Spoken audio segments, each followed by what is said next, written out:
जय Shri Ram. Dream helper में आप लोगों का स्वागत है। आज बहुत भावुक और महत्वपूर्ण शीर्षक पे बात करने जा रहा हूं। कल अयोध्या में श्री राम मंदिर का प्राण प्रतिष्ठान होने जा रहा है और आज चारों ओर बस श्री राम नाम की गूंज सुनने को मिल रहा है। ऐसा लग रहा है जैसे राम वर्ष आ गया है।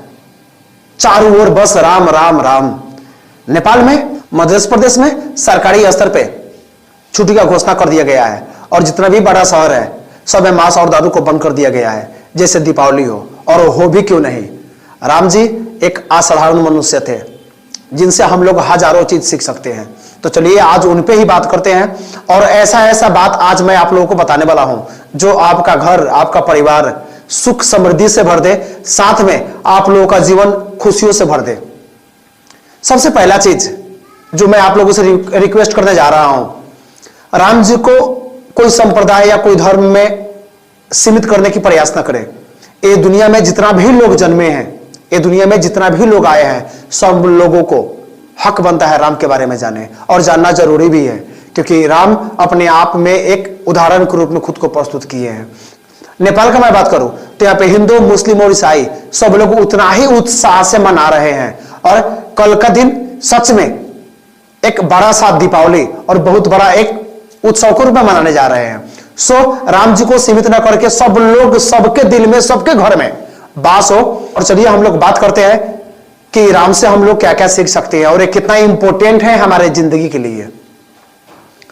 तो सबसे पहला चीज, अगर हम लोग राम का बात कर रहे हैं और रामायण का बात कर रहे हैं तो सबसे पहले दिल में प्रेम भर लीजिए। अगर आपके दिल में प्रेम नहीं है तो नहीं आप राम को समझ पाइएगा, नहीं रामायण में कुछ समझ पाइएगा। तो सबसे पहले तो अपना दिल में प्रेम भर लीजिए और वही प्रेम के साथ अगर इस चैनल को सब्सक्राइब नहीं किए हैं तो चैनल को सब्सक्राइब कर दीजिए और बेल आइकन को दबा दीजिए कि मैं जब भी वीडियो बनाऊं, राम जी का बात करूंगा, भरत का बात करूंगा, लक्ष्मण का बात करूंगा, मां सीता का बात करूंगा और एक और बहुत इंपॉर्टेंट कैरेक्टर का मैं बात करूंगा जिसके बिना रामायण ऐसी नहीं होती जैसी रामायण है। तो चलिए सबसे पहले हम लोग भरत का बात करते हैं। राम जी वनवास जब गए उस टाइम पे भरत अयोध्या में नहीं थे, उस टाइम वो अपने मामा घर में थे और राम जी को एक चीज मालूम था कि जैसे भरत को एक चीज मालूम होगा कि भैया वनवास जा रहे हैं, राम जी वनवास जा रहे हैं, तो वनवास जाने नहीं देंगे। इसलिए जब भरत जी नहीं थे वो टाइम पे राम जी वनवास के लिए निकल गए और जैसे वनवास के लिए निकले और ये बात भरत को मालूम हुआ, भरत सुन के रोना शुरू कर दिया, बिलखना शुरू कर दिया, तड़पना शुरू कर दिया और वहां से वो भागे भागे आए राम जी को मनाने के लिए। जब आए और राम जी को मनाना शुरू किए तो राम जी उनको बस इतना बोले, भाई ये राजपाट मैं तुम्हारे लिए छोड़ के जा रहा हूं, जाओ और राजपाट तुम करना शुरू करो। लेकिन भरत मानने को तैयार नहीं थे ताकि राम जितना भरत से प्यार करते थे, भरत भी उससे कम राम से प्यार नहीं करते थे। भरत जी बोले, भैया और राजपाट का मैं आपके बिना क्या करूंगा, मुझे जरूरत ही नहीं है। और राजपाट आप है तो सब कुछ है, आप नहीं है तो कुछ भी नहीं है। मुझे आप चाहिए, राजपाट नहीं। मुझे राजा बनने की कोई शौक नहीं है, मैं राजा नहीं बनूंगा। हम लोग इतना जानते हैं कि भरत जी राम को मनाने गए लेकिन वहां पे राम जी का हालत खराब हो गया भरत को मनाते मनाते। तो जानते थे भरत को क्रॉस करके वो नहीं जा सकते हैं। भरत को इतना प्यार करते थे और इतना मानते थे कि भरत को क्रॉस करके वो नहीं जा सकते थे, इसलिए उनको मनाना जरूरी था। लेकिन वो मानने को वो तैयार नहीं थे कि नहीं मैं जाऊंगा ही नहीं, या तो आपके साथ मैं भी चला वनवास, मुझको राजपाट करना ही नहीं है। रामायण में जब राम जी वनवास जा रहे हैं तो भरत मनाने गए और मान नहीं रहे थे। वहां पे भरत बोल रहा है, नहीं आप वन में जाइएगा तो मैं भी जाऊंगा, या आप राजपाट नहीं कीजिएगा तो मैं भी नहीं करूंगा। और राम मना रहे हैं करने के लिए, भरत जी राम को मना रहे हैं, आप चलिए राजा बनिए। और राम जी भरत को बोल रहे हैं, जाओ तुम राजा बनो, तुम राजपट संभालो। भरत राम से विवाद कर रहे हैं, लड़ रहे हैं राम की खुशी के लिए, और राम भरत को समझा रहे हैं भरत की खुशी के लिए। राम को यह पसंद नहीं है कि भरत उसके साथ जाए, राम को पसंद है वो जाके राजपाट करे, और भरत को यह पसंद नहीं है कि भैया वन जंगल में वनवास जाए, वो चाहते हैं कि भैया घर पे आए। ये दोनों में कोई मानने के लिए तैयार नहीं था। भरत चाहते हैं आपके साथ मैं ये दुख और दर्द भोगूं, आप क्यों जा रहे हैं, राम चाहते हैं नहीं, तुम क्यों जाओगे वहां पर दुख और दर्द भोगने, तुम घर पे रहो, सही से रहो, खुश रहो। एक बात समझ में आ रहा है, यहां पे दोनों भाई के बीच में दुख का बंटवारा हो रहा है। संपत्ति का या राजपाट का या गद्दी का तो कोई बात ही नहीं कर रहा है। दोनों दुख बांटने का प्रयास कर रहा है, दोनों एक दूसरे को खुश रहने के लिए प्रार्थना कर रहा है, दुआ दे रहा है, समझा रहा है, मना रहा है। चलिए अब हम लोग अपना जिंदगी में चलते हैं। हम लोगों की जिंदगी में एक भाई दूसरे भाई से एक धूर के लिए, एक कट्ठा के लिए, एक जमीन के थोड़ा सा टुकड़ा के लिए भाई से लड़ जाता है, भाई से झगड़ा करने लगता है, भाई से विवाद करता है, एक दूसरे को मारने के लिए तैयार हो जाता है। वहां पर राजपाट कोई नहीं ले रहा है और यहां पे थोड़ा सा टुकड़ा के लिए यहां पे झगड़ा होता है। और उसके बाद भी अगर आप बोल रहे हैं आप राम भक्त हैं तो शर्म आनी चाहिए बोलने पे कि आप राम भक्त हैं। अगर आप राम भक्त हैं, आप भरत को मानते हैं, तो ऐसा भाई बनिए सबसे पहला चीज। ताकि वैसा भाई नहीं बनिएगा तो आपको बोलने का हक नहीं है कि आप राम भक्त हैं। तो दिल से राम भक्त बनिए। जब राम जी भरत को समझा दिए और भरत वहां से राम जी का चरण पादुका लेके आए तो उसको सिंहासन पर रख दिए। उतना बोलने के बाद भी वो राजा नहीं बने, वो चरण पादुका को वहां पर रख दिए। बाद में शत्रुघ्न को राजा बनाया गया। शत्रुघ्न भी जबरदस्ती में बनाया क्योंकि वहां पे कोई विकल्प नहीं था, नहीं तो वो भी बनने के लिए तैयार नहीं थे। लेकिन ये भरत जी राजा नहीं बने। वो बोले भैया अगर वनवास में है तो मैं भी वनवास रहूंगा, मैं राजपाट में नहीं रहूंगा। मेरा भैया दुख सहे और मैं यहां पर रहूंगा सुख और शैल में। भरत मानता ही नहीं है और वो भी वनवास करता है पूरी जिंदगी। ये है दुखों का बंटवारा, ये है आपस में प्यार। एक चीज याद रखिएगा, जब जब जिंदगी में संपत्ति का बंटवारा होगा तो एक जगह पर रहने वाला भाई दो जगह पर हो जाएगा। वो संपत्ति का बंटवारा नहीं होता है, वो दोनों भाई का बंटवारा होता है, दोनों भाई का प्यार का बंटवारा होता है, दोनों भाई का विश्वास का बंटवारा होता है। एक दूसरे पर जो आस्था होता है वो आस्था टूटने लगता है। लेकिन जब दुखों का बंटवारा होता है तो दो भाई एक जगह पे आ जाता है, दो शक्ति एक जगह पे आ जाता है और दोनों का अगाध प्रेम, ममता, एक दूसरे के प्रति आस्था वो बढ़ जाता है। तो अगर आप रामायण जानते हैं, राम को मानते हैं, राम को पूजते हैं, तो सबसे पहले आपसे एक रिक्वेस्ट है कि आप वैसा राम बनिए। अगर छोटे हैं तो वैसा भरत बनिए जो एक भाई की खुशी के लिए अपना सर्वस्व लुटाने के लिए तैयार था। ये तो भरत के लिए बोले। चलिए अब हम लोग लक्ष्मण की बात करते हैं। जैसे राम जी वनवास के लिए बोले कि मुझे वनवास जाना है, लक्ष्मण जी बोलता है मुझे भी आपके साथ जाना है। राम जी उनको बहुत समझाए कि मैं जा रहा हूं वनवास क्योंकि पिताजी का वचन मुझको पूरा करना है। तुम क्यों जाओगे वनवास, तुम यहीं पर रहो, तुमको नहीं जाना है। लेकिन लक्ष्मण जी नहीं मानते हैं। लक्ष्मण जी बोलते हैं भैया आप जहां पे है मैं भी वहीं पर रहूंगा। आप वहां पे है और आपका दास यहां पे क्या करेगा, मुझे आपका सेवा करना है और हर पल आपके साथ रहना है। राम जी नहीं मानते हैं। राम जी जानते हैं कि 14 साल एक दिन दो दिन का बात नहीं है, 14 साल का एक अपना औकात होता है। 14 साल वो दुख कष्ट अपने भाई को कैसे देते, लेकिन लक्ष्मण ने सहने को तैयार नहीं है। लक्ष्मण ने मानने को तैयार नहीं है कि कोई दुख और कष्ट मेरे भाई को कैसे मिले। सबसे पहले उसे मैं फेस करूंगा, सबसे पहले जितना भी दुख और कष्ट होगा मेरे से होके गुजरना होगा। लक्ष्मण जी मानने को तैयार नहीं है। राम जी उनको भी समझा समझा कर थक जाते हैं, लेकिन लक्ष्मण मानता नहीं है। राम जी जब उनको समझाता है तुम्हारा पत्नी है, सबको छोड़ के कैसे जाओगे, वो सबसे परमिशन ले लेते हैं, सबको मना के वो रेडी हो जाते हैं, नहीं मुझको चलना ही है। भाई कोच और कुंडल होता है। जब तक आपका भाई आपके साथ हो, एक चीज याद रखिए, कोई भी तकलीफ का औकात नहीं है कि आपका दिल दुखा के जाए।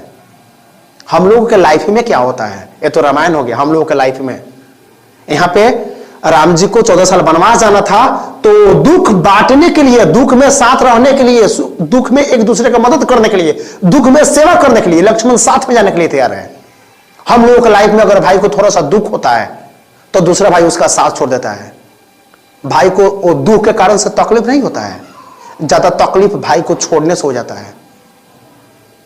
ज्यादा पीड़ित, ज्यादा समस्या, ज्यादा टेंशन भाई के छोड़ने के कारण से होता है। उसके बाद भी हम लोग बोलते हैं राम भक्त हैं, उसके बाद भी हम लोग बोलते हैं राम को हम लोग पूजते हैं। हम लोग रामनवमी में उपवास रखते हैं, पूजा करते हैं, उसके बाद भी हम लोग बोलते हैं, दावा ठोकते हैं, राम के बारे में कोई बोलेगा तो हम लोग लड़ जाएंगे, लेकिन राम का एक भी बात नहीं मानते हैं, बस नाम को याद करके रखते हैं, उससे ज्यादा कुछ भी नहीं। तो लक्ष्मण उनके साथ जाते हैं हर एक दुख को भोगने के लिए। यहां तक जब लक्ष्मण साथ में जाते हैं और नींद आता है, नींद आती है तो लक्ष्मण जी बोलते हैं कि नहीं, मुझको सोना नहीं है, रात भर भैया और सीता मां को रखवाली करना है। तो नींद भगवान को बोलता है, ऐसा कीजिए, मेरे हिस्से का नींद मेरे पत्नी को दे दीजिए। तो लक्ष्मण के लिए और अपने लिए दोनों उर्मिला सोती है। बात आपको समझ में आ रहा है? आप बात समझ रहे हैं, मुझे मालूम है आप समझ रहे हैं बात को। कितना भावुक चीज है भाई का सेवा करने के लिए। यहां पे हम लोग भाई से संपत्ति के लिए लड़ते हैं, हम लोग वो कदर और मान सम्मान वो इज्जत ही नहीं करते हैं। हम लोग में वैसा नहीं होता।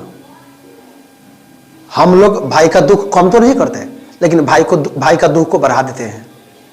वहां पे भाई का दुख के लिए भाई से लड़ाई होता है। वहां पे भाई से मन मुटाव या भाई से विवाद जो होता है वहां पे रामायण में, बस भाई का दुख कम करने के लिए, भाई का दुख बांटने के लिए। लेकिन हम लोग में जस्ट उसको उल्टा करते हैं। हम लोग संपत्ति के चक्कर में भाई को ही बांट देते हैं, दुख को तो बांटते नहीं। हम लोग दुख को नहीं बांटते, भाई को ही बांट देते हैं और उसको जितना कष्ट कर हो सके उतना कष्ट कर जिंदगी जीने के लिए बेवश कर देते हैं और सोचते नहीं है। चलिए अब आते हैं सीता मां के बारे में। सीता मां भी एक राजकुमारी होती है। सीता मां भी राजकुमारी होती है और राजकुमारी होने के बाद वो भी राम, लक्ष्मण, भरत और शत्रुघ्न की तरह कोई भी दुख और कष्ट अपनी जिंदगी में झेली नहीं होती है। हर किस्म का, हर तरह का जो समृद्धि, खुशी और संपन्नता उनके लाइफ में भी होता है। उसके बावजूद जब राम जी वनवास जाने के लिए बोलते हैं तो वो भी खुशी खुशी तैयार हो जाती है जाने के लिए। एक दिन दो दिन के लिए नहीं, 14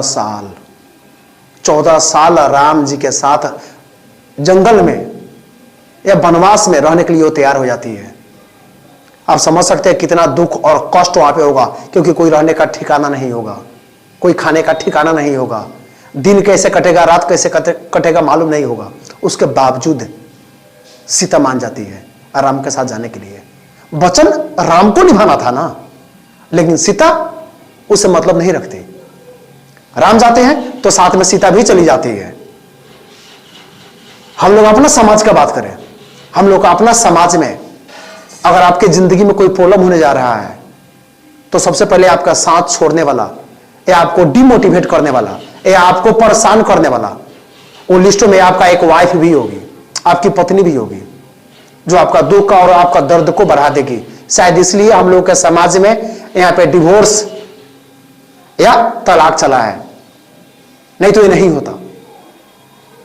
वहां पे हम लोग रामायण में देख रहे हैं सीता 14 साल का दुख स्वीकार करती है, झेलने के लिए तैयार हो जाती है। लेकिन यहां पे थोड़ा सा आपका परेशानी हुआ तो थप में परेशानी आपको बढ़ा दिया जाएगा, और बढ़ाने वाले वो आपके अपने लोग होंगे, और आपका पत्नी सबसे आगे होगी इस लिस्ट में। उसके बावजूद कोई बोले सीता की तरह है, उसके बावजूद कोई बोले राम भक्त है, उसके बावजूद कोई बोले कि रामायण को जानता है अच्छे से, राम को वो वर्णन करना चाहता है, उनके गुणों को वर्णन करना चाहता है, और घर में कभी चैन से रहने किसी को नहीं दे, घर में किसी को चैन से कोई रह नहीं पाए, तो क्या फायदा राम को जानने का, और क्या बहानेबाजी करना। राम को जानते हैं, राम को जानना है तो ये सब जानिए। अब आते हैं हम लोग राम के बारे में। राम जी का जैसे हम लोग बात करेंगे, राम सच में एक असाधारण मानव थे, वो साधारण नहीं थे। ताकि हम लोगों को मालूम है, हम लोगों के समाज का अगर बात करूं तो जब हम लोगों का पिताजी या देखने को मिलता है समाज में, जब पापा लोग या पिताजी लोग जब बोलते हैं वहां पे बच्चों को जब बोलते हैं, डांटते हैं, तो बच्चा सबके पास जवाब होता है, वो जवाब देता है बच्चा सब।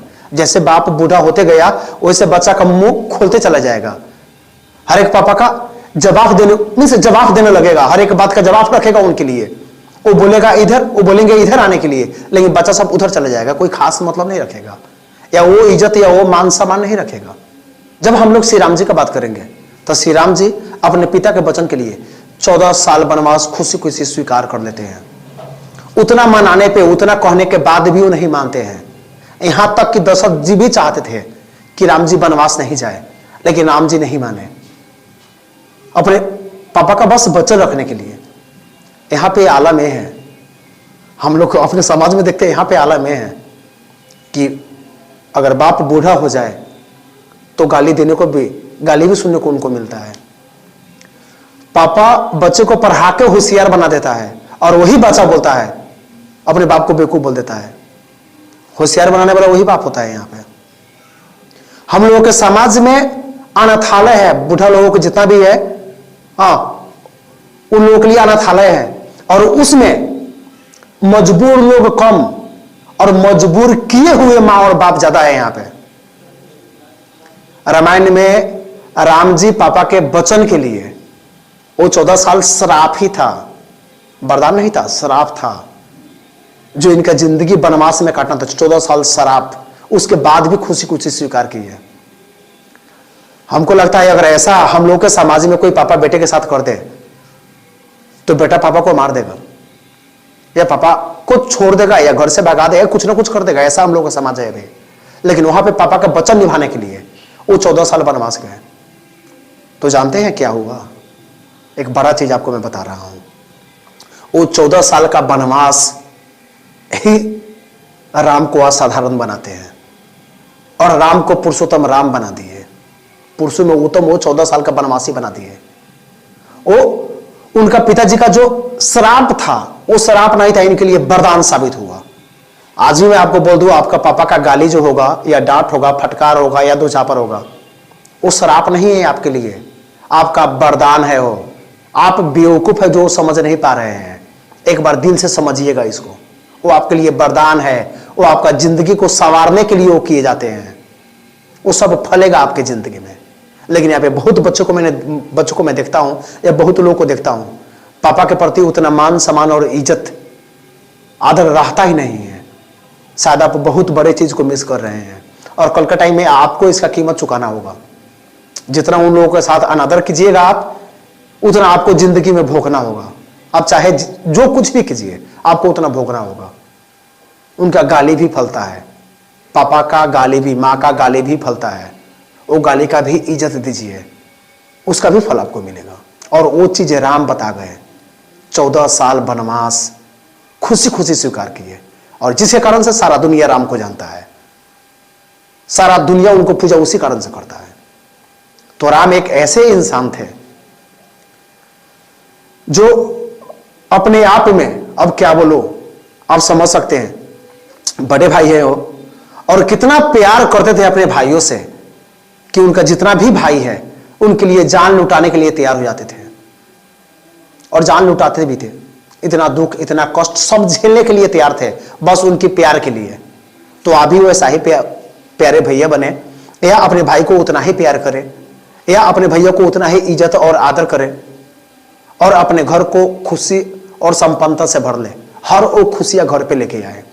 चलिए एक और सबसे इंपॉर्टेंट चीज जो बोल रहा हूं मैं, हम लोग रामायण से अगर सीखे तो क्या सीखे, या राम जी से हम लोग सीखे तो क्या सीखे? तो सबसे पहला चीज जो बहुत इंपॉर्टेंट है, अपने पापा और मम्मी को इज्जत, मान सम्मान और आदर करो जितना हो सके, या अनलिमिटेड करो। राम जी एक बार बोले हैं कि चाहे बाप अधर्मी क्यों ना हो, उसके बाद भी बेटे के लिए सम्माननीय रहता है। एक बेटे के लिए सम्माननीय रहता है, जैसा भी हो। ये जिंदगी देने वाले और ये जिंदगी आप उन्हीं के कारण से जी रहे हैं। आपके नजर में उनका इज्जत या मान या प्रतिष्ठा कम नहीं होना चाहिए, हमेशा बरकरार रहना चाहिए, पहला चीज।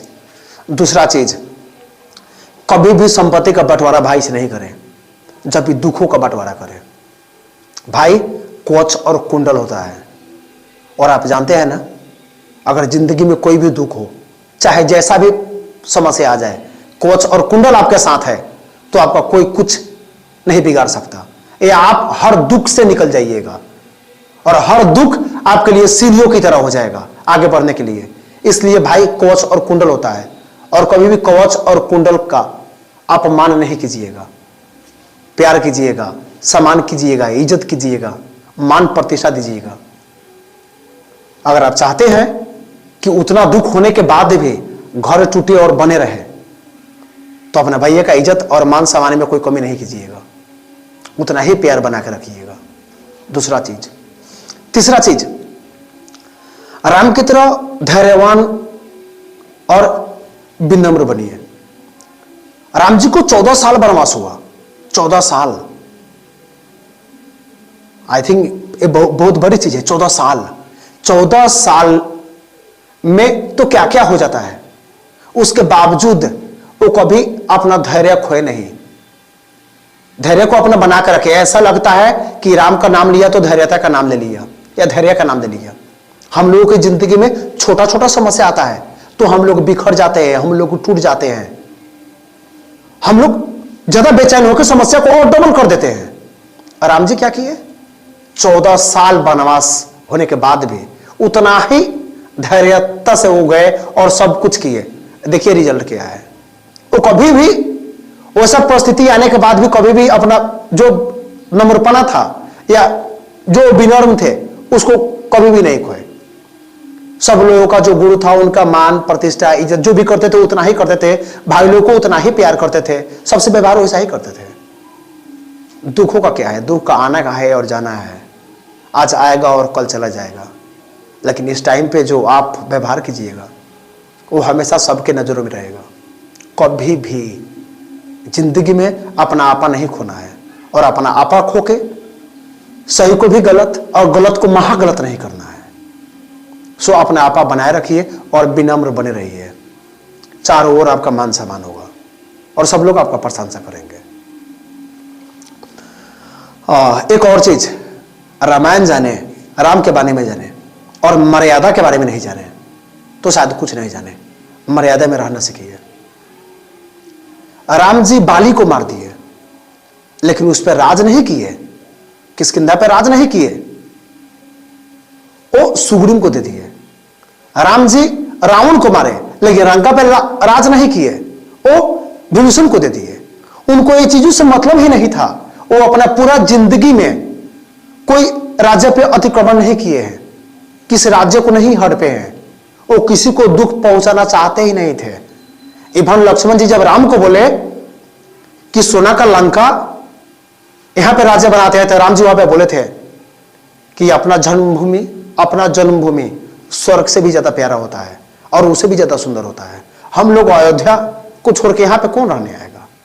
इसका कोई कदर ही नहीं है अयोध्या के सामने।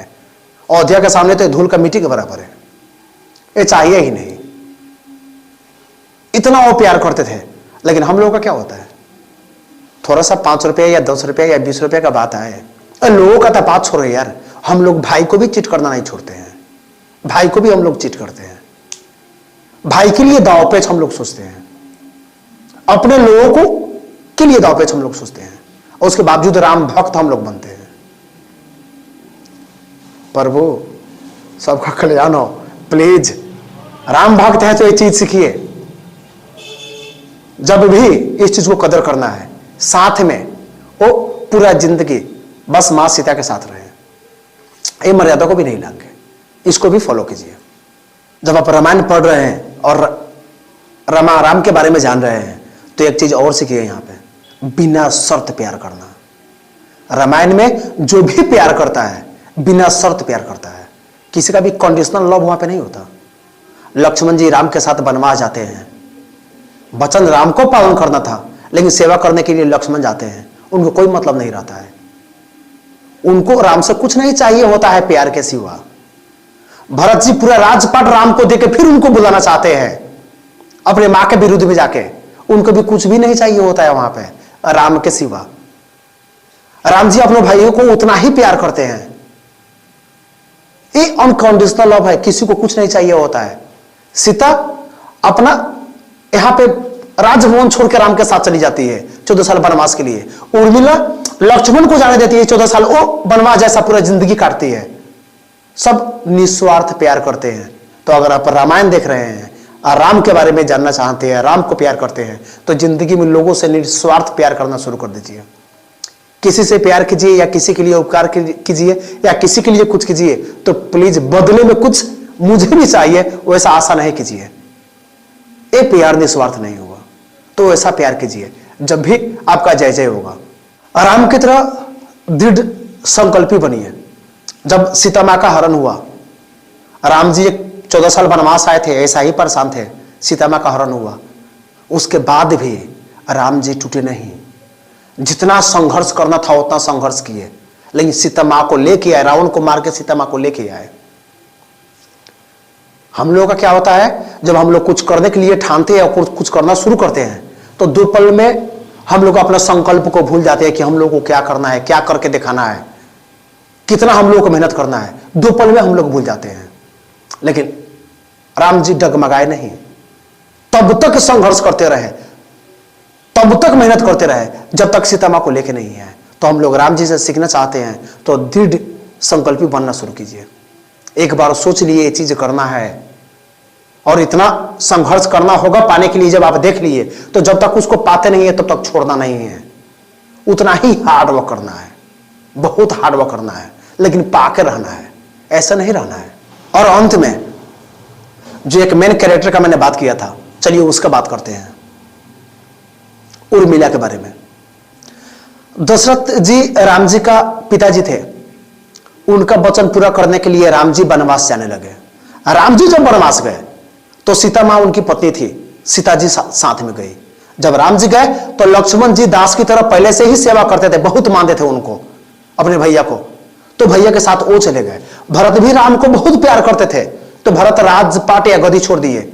वो उन लोगों का संबंध जब से जन्म से था तब से था वो चीज। लेकिन उर्मिला का क्या था यहां पे? उर्मिला अपना पूरा जिंदगी में 14 साल वनवास लिख ली लक्ष्मण के बिना, और खुशी खुशी अपने पति को जाने दी। अगर वो चाहती तो लक्ष्मण को रोक सकती थी, तो आज शायद रामायण ऐसे नहीं होता। लेकिन कुछ ऐसा ही औरत लोग होती है, ऐसा ही कुछ महिलाएं होती है जो घर के लिए, अपने परिवार के लिए सबसे बड़ा त्याग कर सकती है, अपना जिंदगी को दांव पे लगा देती है। सबसे पहले तो ऐसा औरत को प्रणाम है जो उन्होंने कुर्बानी दी वहां पे। वो कुर्बानी के बदौलत आज रामायण जैसे है। तो बस सीता मां की तरह नहीं बनना है, उर्मिला की तरह भी बनना है। उसके बाद घर चलेगा, उसके बाद परिवार को खुश रख पाइएगा। और आप लोगों से बहुत मीन्स हम्बल रिक्वेस्ट मैं कर रहा हूं कि आप लोग अयोध्या गए हैं या राम उत्सव में आप लोग सहभागी हो रहे हैं या दीपावली जैसे मना रहे हैं, तो प्लीज पूजा आपकी बार दिल से कीजिएगा। और अब की बार जो बात मैंने की है यहां पे, राम को मानने का अर्थ है, एक चीज जो मैंने उनके बारे में बात किया है, रामायण के बारे में मैंने बात किया है कि दुखों का बंटवारा है, भाई से कभी उलझना नहीं है, भाई को प्यार करना है, इज्जत करना है। संपत्ति को भी, संपत्ति बांटने के लिए भाई को नहीं बांटना है, जब भी बंटवारा करना है तो दुखों का करना है। जब भी दुखों का बंटवारा कीजिएगा ना, एक चीज याद रखिएगा, घर में सबसे ज्यादा खुशी उसी कारण से आएगा।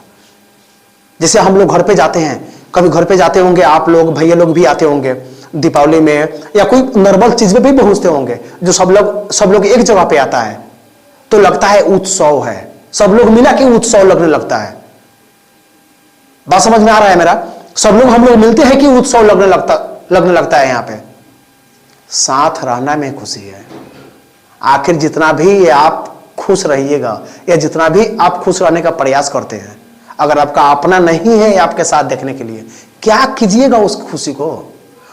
खुश रहिएगा, लेकिन वो संतुष्टि जो आपको मिलना चाहिए था, वो संतुष्टि आपको कभी मिल भी नहीं करेगा। ताकि वो संतुष्टि के लिए संगत चाहिए, वो संतुष्टि के लिए साथ चाहिए। आप अकेला रह रहे हैं, अकेला बिता रहे हैं, वो कभी नहीं मिलेगा। साथ में रहिए और एक दूसरे को जी भर के प्यार कीजिए और बहुत दिल से, खुशी से, उल्लास से मनाइए।